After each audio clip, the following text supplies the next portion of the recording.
Hello friends, ఈరోజు ఈ వీడియోలో ఆంధ్రప్రదేశ్ మరియు తెలంగాణ విద్యార్థులకు నీట్ యూజీ 2024 ఎంబీబీఎస్ కోర్సులో జాయిన్ అవ్వడానికి మొత్తం ఎంత డబ్బు అవసరం అవుతుంది, అంటే ఎంత డబ్బు రెడీగా ఉంచుకోవాలి మీరు. దీనికి సంబంధించి ఎంబీబీఎస్ సీట్ వస్తే ఫస్ట్ ఇయర్ ఎంత ఖర్చు ఉంటుంది, సెకండ్ ఇయర్ నుండి ఎంత ఖర్చు ఉండొచ్చు, అలాగే గవర్నమెంట్ కాలేజెస్ లో ఎలా ఉంటుంది, ప్రైవేట్ కాలేజెస్ లో ఎలా ఉంటుంది. ఈ క్వశ్చన్స్ చాలా మంది స్టూడెంట్స్ పేరెంట్స్ అడుగుతూ ఉన్నారు. అంటే వాళ్ళు కొంత అమౌంట్ రెడీగా పెట్టుకుంటే కౌన్సిలింగ్ ప్రాసెస్ లో వాళ్ళకి హెల్ప్ అవుతుంది కాబట్టి ఈ విషయం గురించి ప్రతి ఒక్కరికి కూడా హెల్ప్ అవుతుంది అనే ఉద్దేశంతో నేను ఈ వీడియోని మీకు ముందుగానే ఇవ్వటం జరుగుతుంది. సో ఎవరైతే నీట్ యూజీ 2024 ఎగ్జామ్ కి అపేర్ అవుతూ ఉన్నారో వాళ్ళు ప్రతి ఒక్కరు కూడా ఈ వీడియోని చివరి వరకు చూడండి. ఫస్ట్ మనకి ఇప్పుడు NEET exam application process start అయిపోయింది already.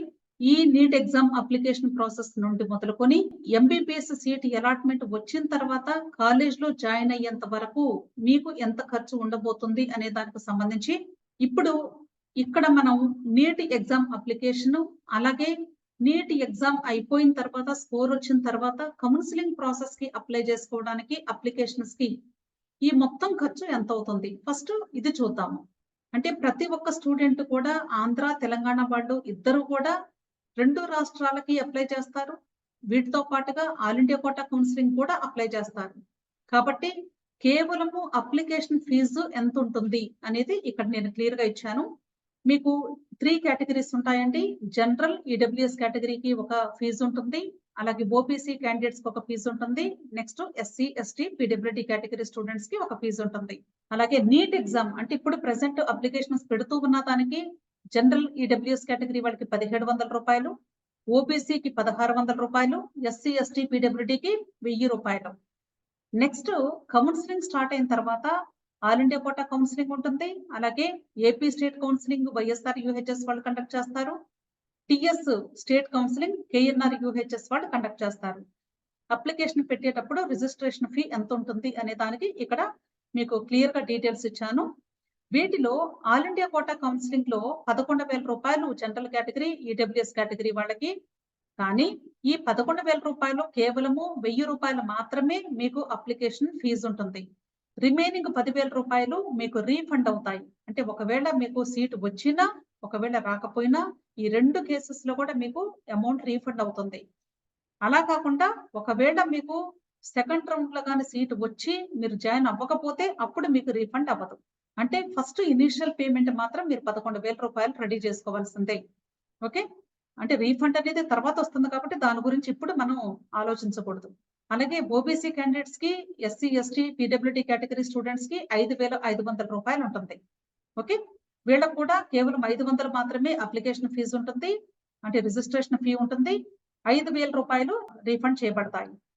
Next YSR UHS AP state counselling లో 2,950 రూపాయలు for general EWS and OBC candidates కి, 2,360 రూపాయలు for SC ST and PWD candidates. Next KNR UHS counselling Telangana state application కి 3,500 రూపాయలు for general EWS and OBC candidates కి, 2,900 రూపాయలు for SC ST and PWD category students కి. అయితే AP Telangana counsellings లో మీరు కట్టే అప్లికేషన్ రిజిస్ట్రేషన్ ఫీజు మాత్రం రీఫండ్ చేయబడదు. టోటల్ అమౌంట్ మీకు సీట్ వచ్చినా రాకపోయినా ఆ అమౌంట్ యూనివర్సిటీకి వెళ్ళిపోతుంది. ఓకే, సో ఓవరాల్ గా ఈ అప్లికేషన్స్ వరకు అసలు ఎంత ఖర్చు అవుతుంది ఒక స్టూడెంట్ ఏపీ అయినా తెలంగాణ అయినా సరే మినిమం ఎంత అవుతుంది అంటే 19,150 రూపాయలు. ఇవి కేవలము నేను కన్వీనర్ కోటాకి మాత్రమే ఇస్తున్నానండి. అంటే నేను బి కేటగిరీ వాళ్ళకి కానీ లేక సి కేటగిరీ వాళ్ళకి కానీ కాదు, కేవలము కన్వీనర్ కోటా లేదా ఫ్రీ సీట్ అంటారు, లేదా ఏ కేటగిరీ సీట్స్ అంటారు, వీళ్ళకి మాత్రమే ఇచ్చేటువంటి డేటా ఇది. ఓకే, అదే మేనేజ్మెంట్ కోటా, ఎన్ఆర్ఐ కోటా అయితే డిఫరెంట్ రిజిస్ట్రేషన్ ఫీజెస్ ఉంటాయి. అలాగే ఇక్కడ ఇప్పుడు మనం టోటల్ చూసినట్లయితే జనరల్ ఈడబ్ల్యూఎస్ క్యాండిడేట్ 19,150 రూపాయలు. ఇది నేను కేవలము 2023 కౌన్సిలింగ్ ని బేస్ చేసుకొని మాత్రమే ఇస్తున్నటువంటి ఫిగర్స్. అంటే సుమారుగా మీరు ఎంత రెడీ చేసుకోవాలి అనే దానికి ఒక ఎస్టిమేషన్ మాత్రమే ఇది. ఓకే, అలాగే ఓబీసీ క్యాండిడేట్స్ కి 13,500 రూపాయలు రెడీ చేసుకోవాలి. Next SC ST PWD candidates 11,760 రూపాయలు మీరు రెడీ చేసుకోవాలి. అంటే సుమారుగా జనరల్ ఈడబ్ల్యూఎస్ వాళ్ళు ఒక 20,000 రూపాయలు రెడీ చేసుకోండి. ఓబీసీ వాళ్ళు 15,000 రెడీ చేసుకోండి. ఎస్సీ, ఎస్టీ, పీడబ్ల్యూడీ క్యాండిడేట్స్ వాళ్ళు 13,000 వరకు మీరు రెడీ చేసుకోండి. అంటే ఒకవేళ ఫీజెస్ ఏమైనా పెరిగినా కూడా మీకు మాక్సిమం అంతవరకు పెరుగుతాయి. ఇక్కడ ఏపీ స్టేట్‌కి సంబంధించి ఇక్కడ ఫస్ట్ ఇయర్‌కి ఎంత ఖర్చవుతుంది, సీటు వచ్చిన తర్వాత, అలాగే సెకండ్ ఇయర్ నుండి లాస్ట్ ఇయర్ వరకు అంటే ఫైనల్ ఇయర్ వరకు మీకు ఎంత ఖర్చు ఉంటుంది అనేది డీటెయిల్డ్‌గా ఇచ్చాను. ఎందుకంటే చాలా మంది స్టూడెంట్స్‌కి, పేరెంట్స్‌కి అసలు ఎంబీబీఎస్ కోర్స్‌లో జాయిన్ అయిన తర్వాత ఎంత ఖర్చవుతుంది? అసలు మనకి అంత స్తోమత ఉందా? మనం పెట్టుకోగలమా? అనేటువంటి ఆలోచనలు కూడా చాలా మందికున్నాయి. అలాంటి వాళ్ళకి తప్పకుండా ఈ డేటా హెల్ప్ అవుతుంది అనుకుంటున్నాను. ఫస్ట్ నేను ఏపీ స్టేట్ స్టూడెంట్స్‌కి సంబంధించినటువంటి డేటా ఇస్తున్నానండి. అంటే ఎంబీబీఎస్ సీట్ వచ్చిన తర్వాత ఫస్ట్ ఇయర్ జాయిన్ అయ్యేటప్పుడు ఎంత కట్టాలి? ఫ్రీ సీట్ వస్తేనే ఈ ఫీజు. సపోజ్ గవర్నమెంట్ కాలేజ్‌లో సీట్ వచ్చింది అనుకోండి. అప్పుడు యూనివర్సిటీ ఫీ రూ. 10,600 కట్టాలి. ఇది ఆన్‌లైన్ పద్ధతిలో మాత్రమే కట్టాలి. అంటే అలాట్‌మెంట్ ఆర్డర్‌ని మీరు డౌన్‌లోడ్ చేసుకోవడానికి కట్టే అమౌంట్‌ని యూనివర్సిటీ ఫీ అంటారు. ఇది ప్రతి ఒక్క స్టూడెంట్ కట్టాల్సిందే. గవర్నమెంట్ కాలేజ్ అయినా, ప్రైవేట్ కాలేజ్ అయినా సరే అలాట్‌మెంట్ ఆర్డర్ డౌన్‌లోడ్ చేసుకోవాలంటే రూ. 10,600 ఆన్‌లైన్‌లో సింగిల్ పేమెంట్ చేసి మీరు డౌన్‌లోడ్ చేసుకుంటేనే అప్పుడు మీకు కాలేజెస్‌లో అడ్మిషన్ ఇస్తారు. Next tuition fee. గవర్నమెంట్ కాలేజెస్‌కి రూ. 15,000 అలాగే ప్రైవేట్ కాలేజెస్‌కి రూ. 16,500. ఇది ఎవ్రీ ఇయర్ కట్టాల్సి ఉంటుంది. అంటే నాట్ ఓన్లీ ఫస్ట్ ఇయర్ అండి. ప్రతి సంవత్సరం కూడా ఈ అమౌంట్ కడుతూనే ఉండాలి మీరు. Next college fee. College fee అనేది కేవలము ఫస్ట్ ఇయర్‌లో మాత్రమే కట్టేటువంటి అమౌంట్. రూ. 10,000 కాలేజ్ ఫీ కట్టించుకుంటారు గవర్నమెంట్ కాలేజెస్ వాళ్ళు. ప్రైవేట్ కాలేజెస్ వాళ్ళైతే 1,50,000 నుండి సుమారుగా 1,60,000 వరకు కట్టించుకుంటారు. అంటే నేను అప్రాక్సిమేట్‌గా మాత్రమే ఇస్తున్నానండి. ఓకే. Next hostel fee. ఒకవేళ స్టూడెంట్ హాస్టల్‌లో ఉండాలి అనుకున్నట్లయితే గవర్నమెంట్ కాలేజ్‌లో జాయిన్ అయ్యేటువంటి స్టూడెంట్ రూ. 10,000 పే చేయాలి. హాస్టల్‌కి మాత్రమే అంటే అకామిడేషన్‌కి. అలాగే ప్రైవేట్ కాలేజ్‌లో అయితే ఇక్కడ 2 టైప్ ఆఫ్ రూమ్స్ ఉంటాయండి మీకు. ఏసీ రూమ్స్ ఉంటాయి. నాన్ ఏసీ రూమ్స్ ఉంటాయి. మరలా రూమ్‌ని ఇద్దరు లేక ముగ్గురు షేర్ చేసుకోవచ్చు. లేదా సమ్ టైమ్స్ 5 మెంబర్స్‌కి ఇలా డిఫరెంట్ కాంబినేషన్స్ ఆఫ్ పేమెంట్స్ ఉన్నాయండి. నేను జస్ట్ ఒక ఐడియా కోసం కాబట్టి యావరేజ్‌గా మొత్తాన్ని కలిపి ఇచ్చాను నేను. ఏసీ రూమ్ అయితే రూ. 1,65,000 మీరు హాస్టల్ అకామిడేషన్‌కి కట్టాల్సి ఉంటుంది. అదే నాన్ ఏసీ అయితే రూ. 1,30,000 కట్టాలి. అంటే సుమారుగా మాత్రమే నేను చెప్తుంది. ఒక 10,000 అటు ఇటు అవ్వచ్చు. అలాగే మెస్ బిల్ తీసుకున్నట్లయితే ప్రతి ఒక్కరు కూడా నెలకి రూ. 5,000 చొప్పున కట్టాల్సిందే. గవర్నమెంట్ కాలేజ్ వాళ్ళైనా కట్టాలి. ప్రైవేట్ కాలేజ్ వాళ్ళైనా కట్టాల్సిందే. ఓకే. నెక్స్ట్ టోటల్ అమౌంట్ ఇవన్నీ కలిపితే ఒక గవర్నమెంట్ కాలేజ్‌లో కానీ స్టూడెంట్‌కి ఎంబీబీఎస్ సీట్ వస్తే రూ. 1,05,600 ఖర్చవుతుంది టోటల్‌గా. అలాగే ప్రైవేట్ కాలేజెస్‌లో ఒకవేళ ఈ హాస్టల్‌లో ఉండి ఏసీ కావాలి అనుకున్నట్లయితే అప్పుడు రూ. 4,00,000 సుమారుగా మీరు రెడీ చేసుకోవాలి. అలాగే నాన్ ఏసీ రూమ్ కావాలి అనుకునే వాళ్ళు సుమారుగా రూ.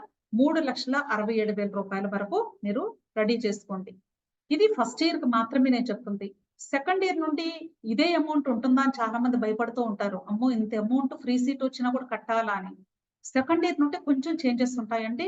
చాలా వరకు అమౌంట్ తగ్గిద్ది. కాబట్టి అది కూడా నేను మీకు ఉపయోగపడుతుంది అని ప్రిపేర్ చేసి ఇస్తున్నాను.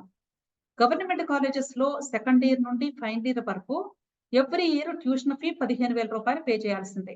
అలాగే ప్రైవేట్ కాలేజ్‌లో అయితే రూ. 16,500 పే చేయాలి. నెక్స్ట్ హాస్టల్ ఫీ తీసుకున్నట్లయితే గవర్నమెంట్ కాలేజెస్‌లో నిల్ అమౌంట్ అంటే ఒక సంవత్సరం ఇక్కడ 10,000 కట్టేసారు కదా ఫస్ట్ ఇయర్‌లో అదే అమౌంట్ రిమైనింగ్ ఇయర్స్ కూడా ఉంటుంది అని చెప్పారు స్టూడెంట్స్ లాస్ట్ ఇయర్ జాయిన్ అయినటువంటి వాళ్ళు. ఓకే. దాన్ని బట్టి నేను మీకు డేటా ఇస్తున్నాను. సో, హాస్టల్ ఫీ అంటే ఎవ్రీ ఇయర్ అయితే కట్టించుకోరు అని విన్నాను. లేదా ఒకవేళ కట్టించుకున్నా సరే రూ. 10,000 సుమారుగా కట్టించుకోవచ్చు. అంటే కొన్ని కాలేజెస్‌లో కట్టించుకుంటున్నారు. కొన్ని కాలేజెస్‌లో కట్టించుకోవటం లేదు. ఇది కాలేజ్‌ని బట్టి డిపెండ్ అవుతుంది. అలాగే ప్రైవేట్ కాలేజెస్ తీసుకున్నట్లయితే సెకండ్ ఇయర్ నుండి ఏసీ రూమ్‌కి 1,60,000 వరకు అవుతుందండి.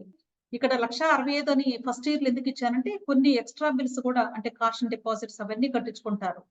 అలాగే నాన్ ఏసీ అయితే 1,30,000 వరకు ఉండొచ్చు.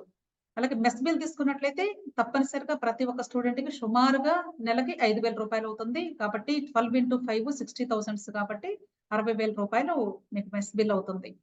టోటల్ అమౌంట్ సెకండ్ ఇయర్ నుండి ఫైనల్ ఇయర్ వరకు ప్రతి సంవత్సరం అయ్యేటువంటి ఖర్చు గవర్నమెంట్ కాలేజీ స్టూడెంట్‌కి రూ. 75,000 అయితే అదే ప్రైవేట్ కాలేజ్‌లో జాయిన్ అయినటువంటి స్టూడెంట్‌కి హాస్టల్‌లో ఉండి ఏసీ రూమ్ కావాలి అనుకుంటే రూ. 2,41,500 అవుతుంది. అలాగే నాన్ ఏసీ రూమ్‌లో ఉండాలి అనుకుంటే 2,00,000 వరకు మాత్రమే ఖర్చయ్యేటువంటి అవకాశం ఉంది.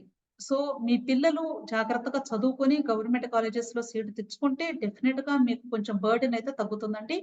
ప్రైవేట్ కాలేజెస్‌లో అయితే ఇది ఫిక్స్‌డ్ కాదు. కొన్ని కాలేజెస్‌లో తక్కువుండొచ్చు కొంచెం. అలాగే కొన్ని కాలేజెస్‌లో ఇంతకంటే ఎక్కువ గూడా ఉండొచ్చు. కాబట్టి అప్రాక్సిమేట్‌గా మాత్రమే మీకు చెప్తున్నాను. నెక్స్టు, నెక్స్టు తెలంగాణ స్టేట్‌లో ఎంత ఖర్చవుతుంది అనేది ఇక్కడ క్లియర్‌గా ఇచ్చాను. ఫస్ట్ ఇయర్‌కి యూనివర్సిటీ ఫీ అంటే అలాట్‌మెంట్ ఆర్డర్‌ని డౌన్‌లోడ్ చేసుకోవడానికి రూ. 12,000. అలాగే ట్యూషన్ ఫీ అంటే ఇది ప్రతి సంవత్సరం కట్టేటువంటి అమౌంట్ అండి. రూ. 15,000 గవర్నమెంట్ కాలేజెస్‌కి. అలాగే 60,000 ఫర్ ప్రైవేట్ కాలేజెస్. రూ. 60,000 ప్రైవేట్ కాలేజెస్‌కి. Next college fee. ఇది మాత్రం ఓన్లీ ఫస్ట్ ఇయర్ మాత్రమే కడతారండి. గవర్నమెంట్ కాలేజెస్ వాళ్ళు రూ. 15,000 వరకు కట్టించుకుంటున్నారు ఎక్స్‌ట్రా. అలాగే ప్రైవేట్ కాలేజెస్‌లో 70,000 వరకు కట్టించుకుంటున్నారు. నెక్స్ట్ హాస్టల్ ఫీ తీసుకున్నట్టయితే గవర్నమెంట్ కాలేజెస్‌లో రూ. 23,000 అకామిడేషన్‌కి కట్టించుకుంటున్నారు. ఇది first year. Next mess bill తీసుకున్నట్లయితే ఎవ్రీ మంత్ సుమారుగా ఒక 5,000 వరకు ఉండొచ్చు. అంటే 4,000 నుండి 5,000 వరకు తీసుకోవచ్చు. నెక్స్ట్ ప్రైవేట్ కాలేజెస్‌లో తీసుకున్నట్లయితే హాస్టల్ ఫీ, మెస్ ఫీ వేరువేరుగా కాకుండా కంబైన్డ్‌గా కట్టించుకుంటున్నారు చాలా వరకు కూడా అన్ని కాలేజెస్‌లో. కాబట్టి ఏసీ హాస్టల్ కావాలి అనుకున్నట్లయితే రూ. 1,80,000. అదే నాన్ ఏసీ కావాలి అనుకున్నట్లయితే సుమారుగా 1,30,000 వరకు అవుతుంది. అంటే ఇంక్లూడింగ్ మెస్‌తో కలిపి. ఓకే. సో, వీటిని కంబైన్ చేసి టోటల్ కాలిక్యులేట్ చేస్తే గవర్నమెంట్ కాలేజ్‌లో జాయిన్ అయ్యే స్టూడెంట్ ఫస్ట్ ఇయర్ మీరు రెడీ చేసుకోవాల్సినటువంటి అమౌంట్ అంటే మెస్ బిల్‌తో కూడా కలిపి రూ. 1,25,000 ఖర్చవుతుంది. ఓన్లీ ఫస్ట్ ఇయర్‌కి. అదే ప్రైవేట్ కాలేజెస్‌లో హాస్టల్ ఏసీ రూమ్ కావాలి అనుకున్నట్లయితే రూ. 3,22,000 ఖర్చవుతుంది. అదే నాన్ ఏసీ రూమ్ కావాలి అనుకున్నట్లయితే రూ. 2,72,000 వరకు ఖర్చవుతుంది. ఇది ఓన్లీ ఫర్ ఫస్ట్ ఇయర్. ఇక్కడ మీకు ఒక డౌట్ రావచ్చు. అంటే మెస్ బిల్లు ముందుగానే కట్టించుకుంటారా అని. అలా ఏం లేదండి. మెస్ బిల్ అనేది మంత్ వైస్‌గా కడతా ఉంటాము. ఓకే. అలాగే ఇక్కడ ఈ లార్జ్ అమౌంట్ కూడా మీరు సింగిల్ పేమెంట్ చేసుకోవచ్చు. లేదా 2, 3 పేమెంట్స్ కూడా చేసుకోవటానికి మీరు కాలేజెస్ వాళ్ళతో మాట్లాడితే వాళ్ళు మీకు ఆ పర్మిషన్స్ ఇస్తారు. ఓకే. ఒకేసారి కట్టాలని ఏం లేదు. నెక్స్ట్ సెకండ్ ఇయర్ నుండి ఎంతుంటుంది? గవర్నమెంట్ కాలేజెస్‌లో అయితే రూ. 15,000 తప్పనిసరిగా ప్రతి సంవత్సరం కట్టాల్సిందే. అలాగే హాస్టలు, మెస్ ఫీ కలిపి రూ. 70,000 అవుతుంది. అలాగే టోటల్ అమౌంట్ రూ. 85,000. ప్రైవేట్ కాలేజెస్‌లో అయితే రూ. 60,000 ఏసీకి 1,70,000 వరకు అవుతుంది. అలాగే నాన్ ఏసీ అయితే 1,20,000 వరకు ఇది తో కలిపి అలాగే టోటల్ చూస్తే ఏసీ రూమ్‌కైతే 2,30,000 వరకు అవుతుంది. అదే నాన్ ఏసీ అయితే 1,80,000 వరకు అవుతుంది. సో, జాగ్రత్తగా మీరు ఈ డేటాని ఒక నోట్‌బుక్‌లో రాసి పెట్టుకోండి. సపోజ్ ఇప్పుడు మీరు కామినేని కాలేజ్ తీసుకున్నారనుకోండి. ఇక్కడ కట్టే రూ. 70,000 కేవలం 70 మాత్రమే ఉండదు. అక్కడ రూ. 83,000 కట్టించుకుంటున్నారు. అంటే ఒక్కొక్క కాలేజ్ వాళ్ళు ఒక్కొక్క ఫీజుని కట్టించుకుంటూ ఉంటారు. అంటే ఒక 10, 20,000 డిఫరెన్స్ ఉంటూ ఉంటుంది. సో, ఇక్కడ ఇచ్చిన దానికంటే కూడా మీరు ఇంకా ఒక రూ. 20,000 ఎక్స్‌ట్రా పెట్టుకోండి. నెక్స్ట్ ఇక్కడ అంటే కొన్ని శాంపిల్స్ మాత్రమే మీకు కాలేజీ వెబ్‌సైట్స్ నుండి తీసుకొనిస్తున్నానండి. ఇప్పుడు నేను ఇచ్చినటువంటి డేటాకి రిఫరెన్స్‌గా ఇది ఏపీ కాలేజెస్ నుండి తీసుకున్నటువంటి శాంపిల్. ఇక్కడ ఏ కేటగిరీకి అలాగే మేనేజ్మెంట్ కేటగిరీ అంటే P1 అండ్ P2 కేటగిరీ స్టూడెంట్స్‌కి ఫీజు ఎలా ఉంటుంది అనేది క్లియర్‌గా మీకు ఎలాబొరేటివ్‌గా ఇచ్చారు. ఇవి అన్ని కాలేజెస్‌లో ఉంటాయా అని కాదండి. కేవలము జస్ట్ ఇలా ఉండొచ్చు అని మీకు చూపించడం కోసం ఒక శాంపిల్ తీసుకొని పెట్టాను. సో, టోటల్‌గా చూస్తే రూ. 1,71,500 అయింది. అంటే హాస్టల్ చార్జెస్ కాకుండా ఓన్లీ కాలేజీకి సంబంధించింది ఈ డేటా మాత్రం. ఇంకొక కాలేజ్‌ది డేటా కూడా తీసుకున్నానండి. ఇక్కడ మీరు అబ్జర్వ్ చేస్తే రూ. 1,69,500 మాత్రమే అయింది. అలాగే ఇక్కడ రూ. 14,83,000. అంటే ఒక్కొక్క కాలేజ్‌కి ఒక్కొక్క రేట్ ఉంటుంది అని ఆల్రెడీ ఇంతకుముందు చెప్పాను కదా! కాబట్టి మీరు ఇలా డిఫరెంట్ కాలేజెస్‌లో అంటే కొంచెం ఎక్కువ ఉండొచ్చు, కొంచెం తక్కువ ఉండొచ్చు. సో, జస్ట్ మీకు ఐడియా ఉంటుందని మాత్రమే చూపిస్తున్నానివి. అలాగే సి కేటగరీ ఫీస్ కూడా చూపించారిక్కడ. ఇక్కడ రూ. 30,00,000 మాక్సిమం లిమిట్ అండి. అంటే 2023లో ఇంతకంటే ఎక్సీడ్ అవ్వటానికి లేదు. మాక్సిమం 30,00,000 కంటే మీరు పే చేయడానికి లేదు సి కేటగరీ సీట్‌కి. అంతకంటే తక్కువ బార్గెయిన్ చేసుకోవచ్చు. కాలేజెస్‌కి వెళ్లి మీరు బార్గెయిన్ చేసుకుంటే సుమారుగా 25,00,000 నుండి 30,00,000 మధ్యలో మీకు ఫీజ్ ఉంటుంది. అంటే ఇయర్లీ ఫీజు. అలాగే హాస్టల్ ఫీజు కూడా జస్ట్ శాంపిల్ ఒకటి పెట్టానండి. ఇది కూడా ఏపీ కాలేజెస్ నుండి తీసుకున్న శాంపిల్. అంటే హాస్టల్ అడ్మిషన్ ఫీ మీరు ఫస్ట్ టైమ్ జాయిన్ అయ్యేటప్పుడు వన్ టైమ్ కట్టాల్సింది. అంటే ఫస్ట్ ఇయర్ మాత్రమే కడితే సరిపోతుంది. రూ. 10,000. నెక్స్ట్ కాషన్ డిపాజిట్ రూ. 10,000. ఇక్కడ మీరు చూస్తే ఏసీ రూమ్స్ షేరింగ్ అంటే ఇద్దరు, ముగ్గురు, నలుగురు షేర్ చేసుకుంటే ఎంత ఫీజెస్ ఉంటాయి ఇవన్నీ కూడా డీటెయిల్డ్‌గా ఇచ్చారు. సో, ఒక్కొక్క కాలేజ్‌లో ఒక్కొక్క పద్ధతి అని ఆల్రెడీ మీకు ఇంతకు ముందే చెప్పాను. కాబట్టి కొన్ని కాలేజెస్‌లో 5 మెంబర్స్ షేరింగ్ కూడా ఉన్నాయి. సో, దాన్ని బట్టి మీకు అమౌంట్ ఉంటుంది. ఇవి కాకుండా మెస్ బిల్ సెపరేట్‌గా ప్రతి నెల సుమారుగా 4,000 నుండి 5,000 వరకు ఉంటుంది. నెక్స్ట్ ఇది చూస్తే మీకు తెలంగాణ స్టేట్ 2023 అడ్మిషన్ ప్రాసెస్ అప్పుడు Gandhi medical college fee structure గురించి ఇక్కడ క్లియర్‌గా చూపిస్తున్నాను. గాంధీ మెడికల్ కాలేజీ అంటే గవర్నమెంట్ కాలేజీ. ఇది top most college in TS.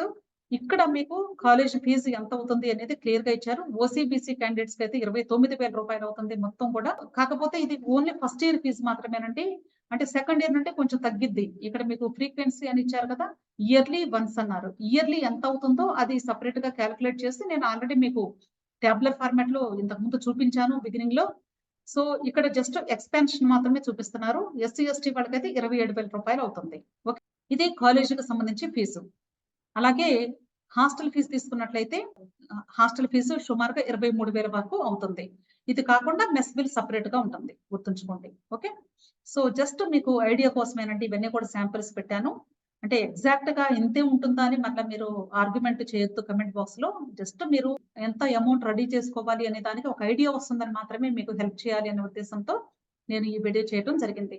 So, తప్పకుండా మీరు ఈ వీడియోలో చెప్పిన ఫిగర్స్‌ని అప్రాక్సిమేట్‌గా మీరు నోట్‌బుక్స్‌లో రాసుకొని దాని ప్రకారంగా మీ పిల్లలకి ఎంత స్కోర్ వస్తుంది, ఏ కాలేజెస్‌లో సీట్ వచ్చే అవకాశం ఉంది చూసుకొని దాని ప్రకారంగా మీరు అమౌంట్‌ని రెడీ చేసుకోండి. ఓకే. సో, తప్పకుండా ఈ వీడియో మీ అందరికీ హెల్ప్ అయింది అనుకుంటున్నాను. సో, ఫస్ట్ టైమ్ నా వీడియోని ఎవరైతే వాచ్ చేస్తూ ఉన్నారో వాళ్ళు తప్పకుండా ఈ వీడియోని లైక్ చేయండి. మీ ఫ్రెండ్స్‌కి ఇంకా తెలిసిన వాళ్ళు ఎవరైనా నీట్ ఎగ్జామ్ రాస్తూ ఉంటే వాళ్ళందరికీ కూడా షేర్ చేయండి. అంతే కాదండి నా యూట్యూబ్ ఛానల్ నేము మెన్‌లో ట్యుటోరియల్స్. ఈ ఛానల్‌ని తప్పకుండా సబ్స్క్రైబ్ చేసుకోండి. అలాగే మీకు ఇంకా ఏదైనా డౌట్స్ ఉంటే కామెంట్ బాక్స్‌లో కామెంట్ చేయండి. తప్పకుండా మీ క్వెషన్స్‌కి ఆన్సర్స్ ఇస్తాను. Thank you and wish you all the best.